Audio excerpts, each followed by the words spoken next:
Boa noite. Meu nome é Esther, sou professora de biologia, atuando como professora de suporte na disciplina genética do CEDES.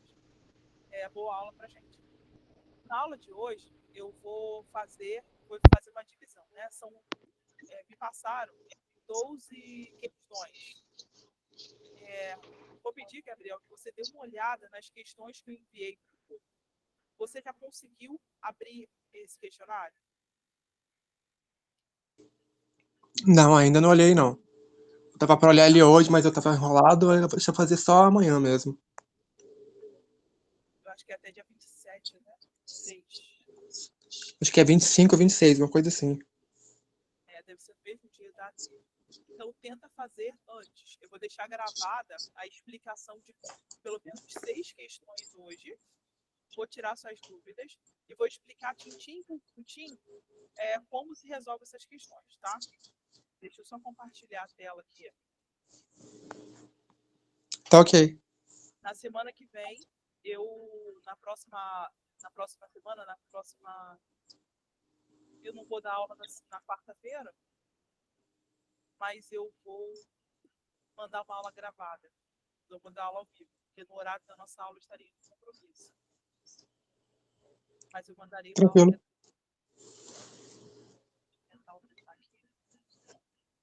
Você consegue enxergar? Deixa eu conferir aqui, pera. Tá. Dá pra enxergar sim. Dá para enxergar? Dá. Agora que eu consegui compartilhar. Tá. Questão 1. Alguma coisa é uma forma de conhecimento que está presente em nosso cotidiano e é passado de geração em geração. É um tipo de conhecimento culturalmente aceito, mas que não foi metodologicamente testado e que não garante a sua validade ou invalidade. Tem muitos tratamentos médicos, vamos dizer assim, que eles são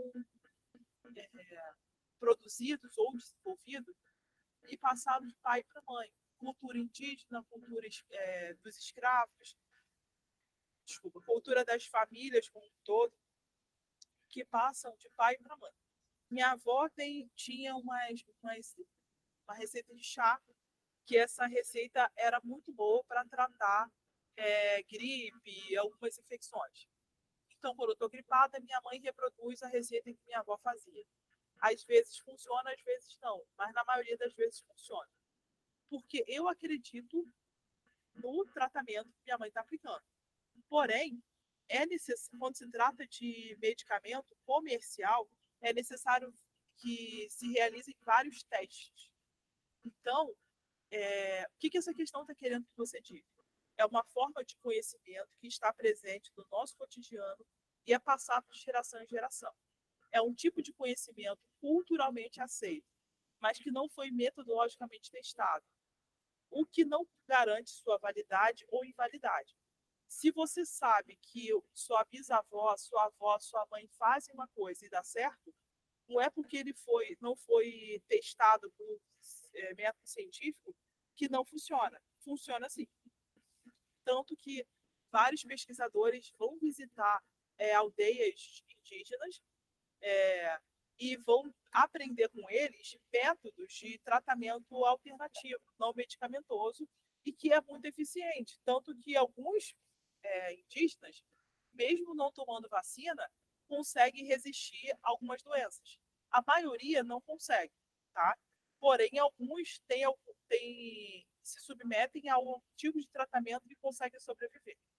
Porém, na sociedade urbana, quando as pessoas são submetidas a tratamento prévio de vacina, essa vacinação torna o sistema imunológico mais eficiente. Então, o seu DNA acaba se protegendo e muitas das doenças que você não pega pode passar para os seus filhos a imunidade, a capacidade de ser resistente, tá?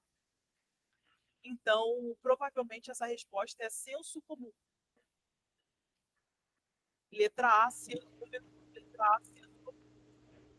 Deixa eu passar para outra questão.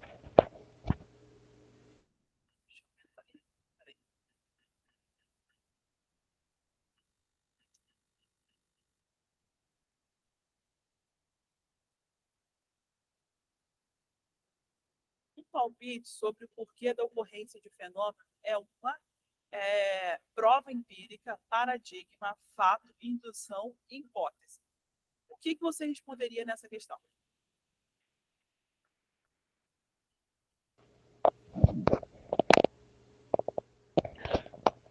Acho que uma indução, talvez.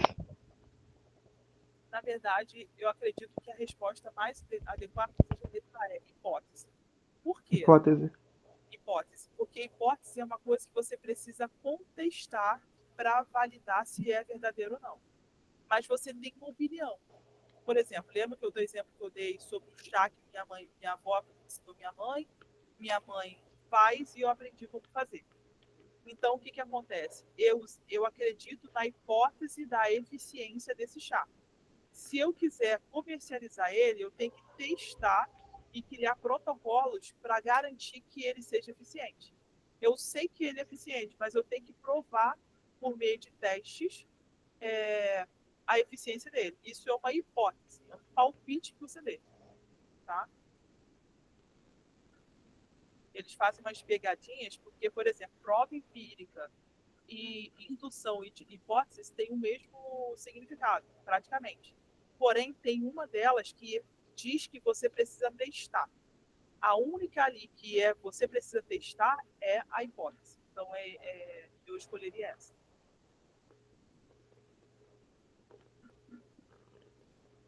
Essa é a questão 3. Sobre as etapas do método científico, identifique a alternativa com ordem correta. Isso aí, essa questão é mais parecida com instrumentação para ensino de ciência do que com genética. Não estou entendendo por que eles estão usando muito método científico. 1. Conclusão. Rejeitar ou não hipótese proposta. Você vai pensar primeiro na conclusão? Quando você olha uma coisa, você vai decidir aquilo ali acabou? Não, primeiro tem que pensar no motivo, né? Isso, você tem que testar. Muito bem. Possível explicação para o fenômeno em questão? Hipótese. Você não faz isso em primeiro lugar. Olha só, você vai. A ordem correta, observação sobre determinado fenômeno de natureza. Número 4. Então, qualquer questão que não comece com 4, você elimina. Elimina B, elimina B, só elimina B. É a primeira opção correta. Observação sobre determinado fenômeno da natureza. Você observa o fato. Eu sei que minha mãe faz um chá quando eu estou gripada e esse chá ajuda no meu tratamento da gripe. Mas por que esse chá ajuda? Alguma coisa que ela adiciona, alguma erva, algum produto que ela bota nesse chá, tem eficácia, aumenta a minha imunidade. Então, eu observei que ao tomar esse chá, eu fico melhor. Depois, elaboração e execução do experimento a partir das deduções, testes de hipótese. 4, 3, ou seja, não, minto, 4, 2... Não seria 5, não? Não. Olha só, primeiro você faz a hipótese, depois Uhum. você deduz uma determinada situação. Entendi. Por exemplo, eu tomei o chá. Então, eu acredito que alguma coisa naquele chá tem eficácia anti-inflamatória. Então, eu crio uma hipótese. Será que tem algum ingrediente anti-inflamatório do chá que ela colocou? Então, eu vou lá e construo um teste de hipótese. Eu testo aquela ideia que eu tive. Eu vou perguntando à minha mãe o que ela colocou no chá e vou pesquisando a função química ou potencial anti-inflamatório de cada um dos ingredientes. Isso aí é testar a hipótese. Depois, você vai deduzir construção de previsão a partir de uma possível explicação. Depois que eu testei, eu descobri como funciona o chá e o porquê que ele funciona. Aí sim eu chego a uma conclusão. Eu rejeito ou não a hipótese proposta. Depois que eu fiz o teste, eu criei a hipótese, eu fiz o teste, eu descobri uma coisa. O que eu descobri é uma dedução. Então, vamos lá para ver se tem essa opção de resposta. 4, 2, 3. Peraí. 4, 2. 4, observação sobre determinado fenômeno da natureza. Beleza. 2, possível explicação para o fenômeno em questão. 4 e 2. Quais deles têm 4 e 2? Então, 5. Construção da previsão a partir de uma possível explicação. Você tem razão, é isso mesmo, é isso mesmo. 4, 2, 5. Depois, 3, elaboração de uma hipótese de e execução de experimento a partir da dedução teste de hipótese. E 1, conclusão, rejeitar ou não a hipótese proposta. Então, baseado nessa explicação que dei, eu escolheria a letra D. Você concorda, discorda? O que você acha? Seria a letra A, não? O fato, a hipótese. Desculpa, é isso mesmo. Letra A. Você observa o fato. 4. Possível explicação para o fenômeno em questão. 2. Construção de previsão a partir de uma possível explicação, dedução. 5. Elaboração de execução de experimento e a partir de dedução, teste de hipótese. 3. E conclusão, rejeitar ou não a hipótese proposta. Seria a letra A. Você tem que fazer isso mesmo. Quando você não concordar com uma coisa que eu digo, você tem que contestar, porque é assim que as pessoas aprendem. É porque é a primeira vez que eu vejo essas questões. Esse tipo de teste que eles fazem, que eles estão fazendo agora, é inédito. Eu dou suporte faz 3 anos em genética e é a primeira vez que eles fazem isso. Eu estou batendo palma, porque muitos alunos estão acostumados a um mesmo formato de questão que não estimula a reflexão. E essas questões também estimulam a reflexão do aluno. Conjunto de ideias interrelacionadas. Em relação às questões aqui, eu estava lembrando que semestre passado eu fiz a minha matéria de genética, só que eu reprovei. E tinha lá um questionário por capítulo que era igual esse daqui, quase que igual praticamente. Só que eu acho que quase ninguém fazia, porque o comecinho dele, da parte de mitose, a parte científica, é tranquilo de fazer, mas lá pra frente fica bem difícil. Quando eu fiz faculdade, eu estudei no CEDES, do Polo Caxias. E a Verônica, ela era tutora de genética, não sei se está dando tutoria de genética ainda, e ela passava para os alunos que iam toda semana alguns questionários. E esses questionários eram pontuados. Eram muito parecidos com essas questões que estão levantando aqui, porém, eram bem parecidas com a D1. Isso era muito bom, sabe por quê? Porque era quase exatamente o que caía na B1. Então, se você tirasse uma nota baixa na AD e fosse nas tutorias, você com certeza passaria. E assim eu passei. Porque ela recebe essas informações que podem ajudar de uma formação que os tutores têm, os mediadores têm, que ajudam os alunos. Voltando aqui. Conjunto de ideias interrelacionadas, mas o problema é que na época que eu fazia a graduação era de 15 dias. As tutorias. Como estão acontecendo agora? O seu polo tem? Tem lá presencial, mas pra mim não dá porque eu moro em outra cidade. Eu moro em Valença e lá em Volta Redonda, a tutoria. Mas tem toda semana, se não me engano. Acontecia isso comigo, porque eu moro em São Gonçalo e o meu polo é de Caxias. Aí o que acontece? Eu não podia ir sempre, porque era um gasto, para passar tempo muito caro, e o tempo que eu perdi, às vezes 3, 4 horas. Igual pra mim também, mesma coisa. Muito caro e longe. É muito caro. Tem bilhete único, mas mesmo assim é caro. Também acontecia em 15 dias. Um conjunto de ideias interrelacionadas que procura explicar fatos abrangentes constitui uma teoria, paradigma, lei, fato, conhecimento científico. Olha só. Um conjunto de ideias interrelacionadas que procura explicar fatos abrangentes constitui o quê? Quando você tem uma ideia sobre alguma coisa, você estabelece o quê? uma teoria, paradigma, uma lei, fato ou conhecimento científico. Uma teoria, não? Exatamente, uma teoria.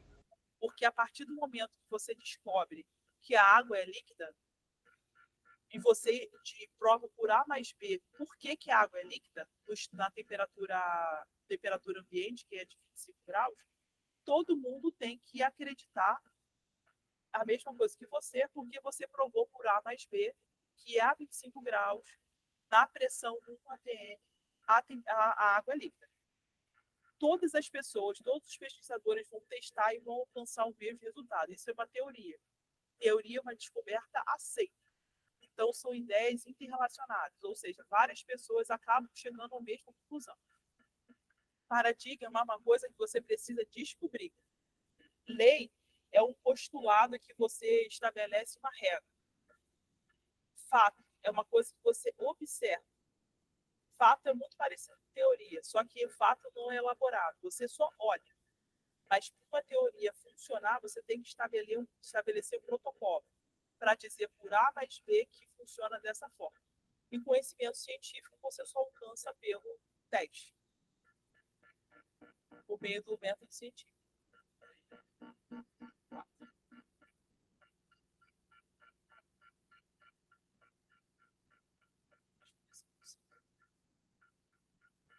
Considerando-se 2 cromossomos homólogos durante a meiose, a afirmação que melhor caracteriza a ilustração apresentada é: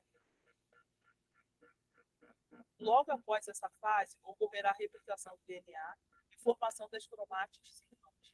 Pode-se visualizar o quiasma entre as cromátides circulantes. Deixa eu só dar um passo para lá. Peraí. Ela é isso aí.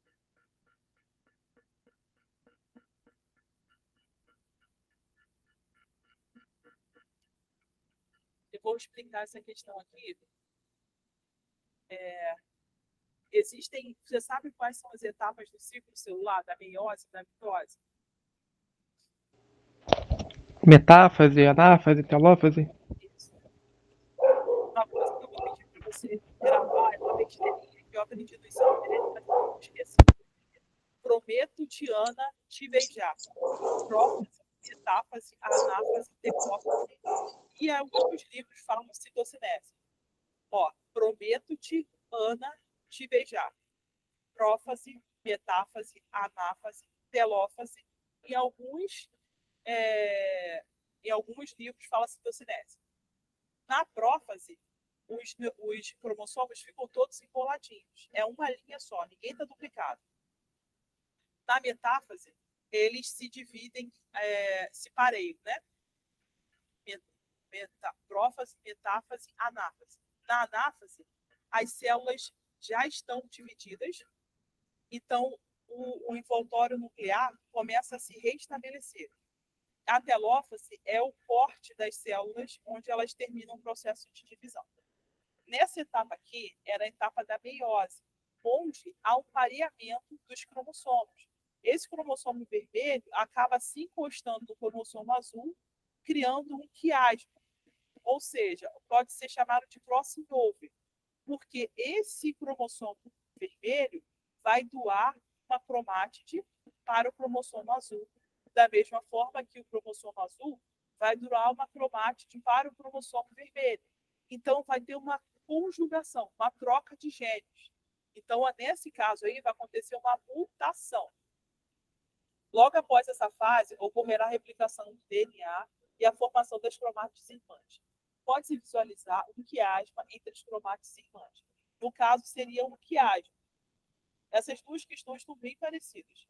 Mas, no caso, quando acontece essa questão de troca de perninha ou de bracinho, é um cruzamento, onde um cromossomo ele acaba adquirindo uma habilidade diferente que ele teria.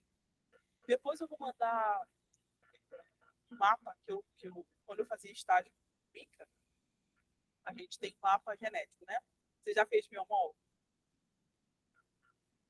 Ainda não. Então, quando você fizer biomol, eu fui estranha, porque eu fiz biomol antes de genética. Eu achei biomol mais fácil. O material é melhor explicado. Então, existe biologia molecular, ou seja, produtos químicos que permitem a atração desses bracinhos. Então, esse cromossomo vermelho, ele não é mais totalmente vermelho. Ele é vermelho com um bracinho azul. Da mesma forma que o cromossomo azul não é totalmente azul mais, porque ele é azul com um bracinho vermelho. Então, esse bracinho que ele recebe dá uma nova habilidade para ele. Ele pode fazer coisas que sozinho, sem esse cruzamento, ele faria. Então, eu colocaria a letra B.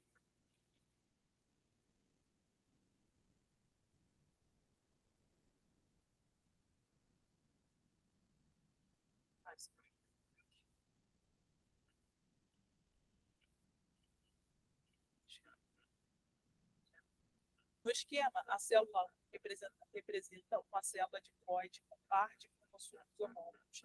E as setas indicam os eventos característicos de ciclos celulares, fase S da hipérfase e os e as divisões celulares, mitose e meiose.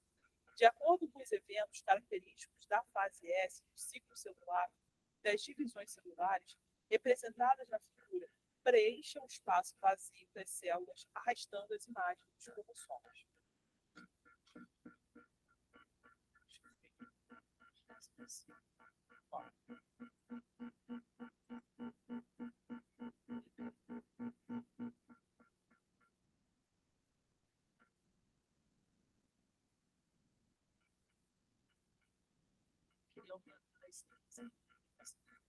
Você consegue ver essa imagem?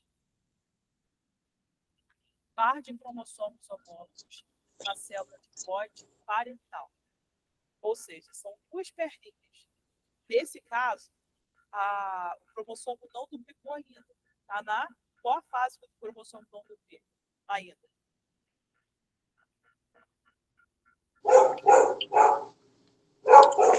Qual fase?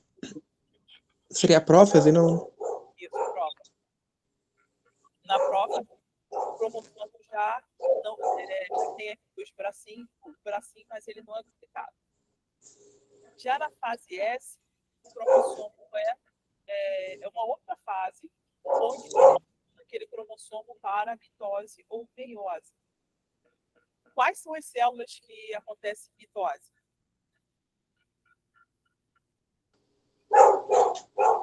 Perdão, não deu para ouvir, não. Pode repetir, por favor? Quais são as células que acontecem em mitose? Quais são as células que acontecem em mitose? Tá cortando um pouco o seu áudio aqui para mim.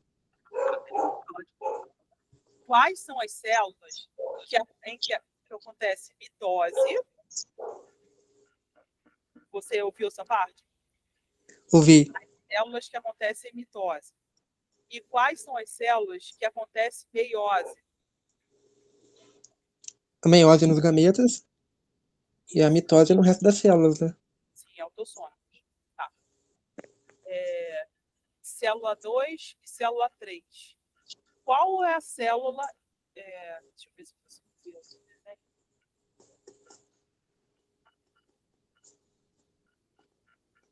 Essa questão está um pouco difícil de explicar. Olha só, tem umas figuras aqui embaixo. E você precisa escolher qual figura você coloca em cada desenho ali em cima. A fase S, qual é a figura que você precisa colocar? 1, 2, 3, 4, 5, 6 ou 7? Seria 3, né? Não, perdão. Seria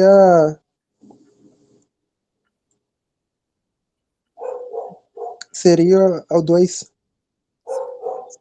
Já na mitose, qual seria o grupo de figurinha que você teria que colocar? No caso, seria... Seria o 3, no caso. Muito bem, é 3. Porque... Não, peraí. No caso, na mitose, é duplicado. Meiose que é metade. Tá? Uhum. Olha só. Prometo, Tiana, te beijar. Prófase, tá todo mundo num tracinho. metáfase. Está todo mundo dividido pela metade. Porém, meiose tem meiose 1, meiose 2. Tá vendo ali, ó? Meiose 1. Acontece células duplicadas. Na meiose 2, existem 2 grupos de células que são unitárias. No lado esquerdo, tem um cromossomo branquinho e do outro lado tem um cromossomo pretinho. Dessas duas figuras aqui, ó. Não sei se você está conseguindo ver, porque eu estou conseguindo marcar, isso aqui não é PDF, nem vai. Também tem 2 iguaizinhas ao que estão do lado. Já na mitose, são duplicadas. Tem um preto e o branco, e do outro lado tem também preto e o branco. Seria 3. Ali na célula 3, você vai colocar a figura 3. Na célula 4, você vai colocar a figura 2. Tanto na célula 4 quanto na célula 5. Já na célula 6, você vai colocar um bracinho branco, e nas outras células você vai colocar um bracinho preto e branco de um lado, um bracinho preto e branco de outro. Você entendeu mais ou menos a explicação? Eu confundi mais sua cabeça do que qualquer coisa. Tem como repetir, por favor, a parte 2 da meiose aí? Repito sim. Eu vou mandar um desenho, vou tentar ampliar essa imagem. Eu não consigo aumentar essa imagem porque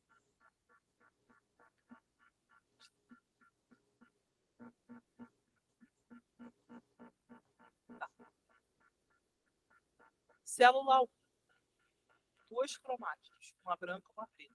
Fase S. Célula 1', é igualzinho à primeira célula. Uma cromátis branca e uma cromátis preta. Mitose. Não, minto. Vai ser duplicado. Fase S. O que acontece na fase S? É o duplicado, não é? Você vai colocar esses 2 cromossomos que estão duplicados preto e duplicado branco. Já na mitose, você está vendo onde está escrito célula 2? A célula Sim. 3 é igualzinho à célula 2. Então, você vai achar uma figura que seja parecida com a célula 2. Já na meiose, você vai botar 2 cromossomos, um branco, duplicado branco na célula 4, duplicado preto na célula 5. Tá? Já na meiose 2, vai ser um tracinho branco, um tracinho preto, aqui do lado no caso, a célula 6, célula 4, seria um tracinho preto. Na célula 8 e 9, seria 2 tracinhos brancos. Porque, inicialmente, você tem que ver qual a célula você colocou, qual o cromossomo você colocou. Na célula 4, você coloca um cromossomo duplicado preto. Na célula... Estou chegando direito aqui, mas eu acho que é 4. Você coloca um cromossomo preto. Na célula 5, você coloca um cromossomo duplicado branco. Na célula 8 e na 9, você bota cada uma das cromátides brancas. Deu para entender? Entendi. Espera aí que eu vou precisar parar a gravação para a gente começar a ficar. Tchau.